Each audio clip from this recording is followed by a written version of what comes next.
So Felix Anudike-Uzomah is obviously a project, right? Because we don't know what is gonna happen with him. We don't know if he's gonna break out.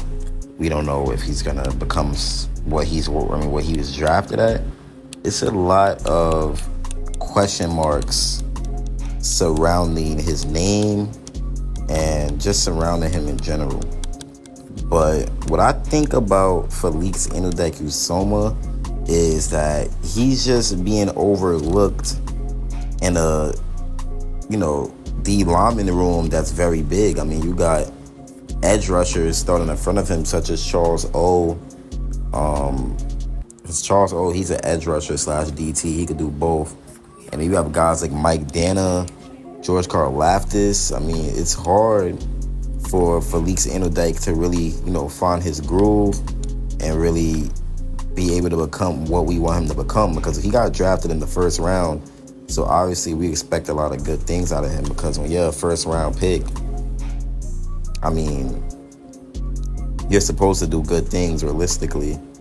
So that's really what we're all, expecting out of him. I mean, if Felix Anudike-Uzomah could have a George Karlaftis type of a breakout, that'd be very good. But first, he needs to get the snaps, and he needs to not only get the snaps, but he needs to capitalize off of those snaps.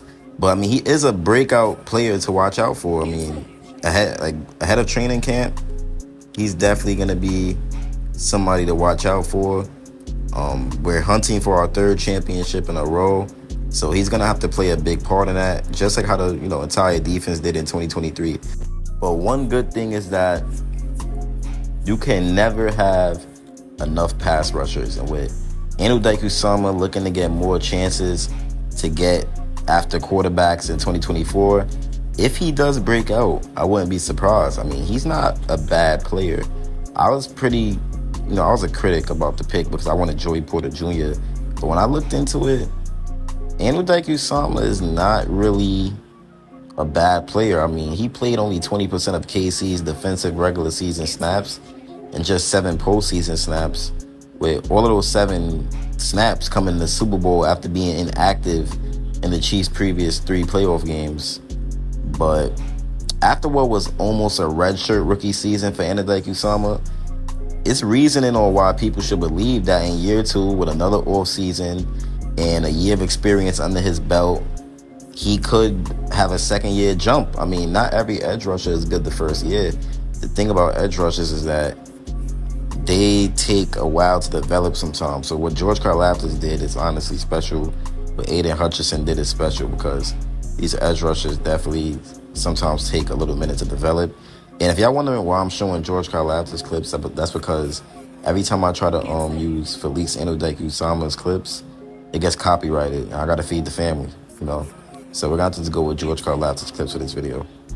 So the Chiefs retained all of their 2023 starters and backups for their 2024 defensive line. So George Karlaftis, Charles Omenihu, Mike Dana, they remain the top 3 rotation at defensive end. So Anudike-Uzomah is still competing with Malik Herron. So, yeah, he's competing with him for playing time as the Chiefs' number 4 potential edge, and B.J. Thompson. But obviously, his playing future is taking a back seat right now because, his health is first.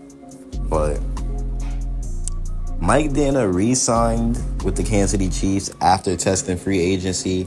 So they obviously wasn't completely comfortable with their defensive end group as it stood without him.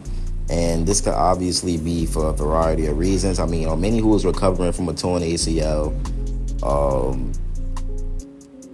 His recovery timeline, it could give Anudike-Uzomah a chance to earn a longer look in training camp and into the regular season. So if the second-year edge is going to make his push into the Chiefs' pass rush rotation, he has to do it while the opportunity is there. Because once Steve Spags gets close to the playoff time, he's going to likely shorten the rotation and, keep his most trusted people on the field. I mean, we know how Spags get. So Obviously, like I said, Anodike Usama, he found himself behind three starting caliber defensive ends in 2023. So it was really hard.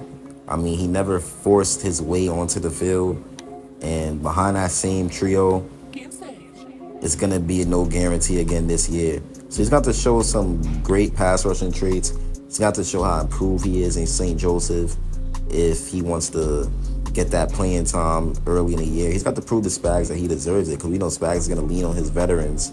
So Anodike Usama's going to have to take this year personal.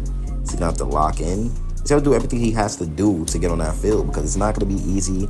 It's definitely going to be a competition. He has some real deal dudes ahead of him, and they're not looking like they're ready to lose their starting spots. So Anodike Usama's got to show Spags something really special, and I do believe he could do it. I mean, he has the physicality, he has the traits, he has everything you want in a power rusher, and his speed is not even that bad. You know, he plays with a high level of intensity and urgency.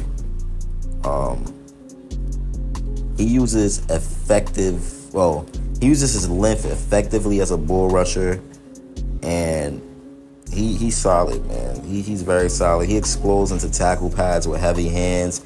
He has powerful hips, and he makes tackles when he finds the runner from challenging angles. So he's definitely a good run stopper as well. So yeah, man. He's definitely a good, solid edge prospect. He has good strength. He has a long frame that's obviously going to continue to fill out. His run defense is pretty solid, but his pass rush approach is amazing. His urgency definitely leads to playmaker opportunities as well. So I do believe with Anodike Usama's rush potential, he could eventually become a starter for the Kansas City Chiefs. And I just can't wait to see it, man.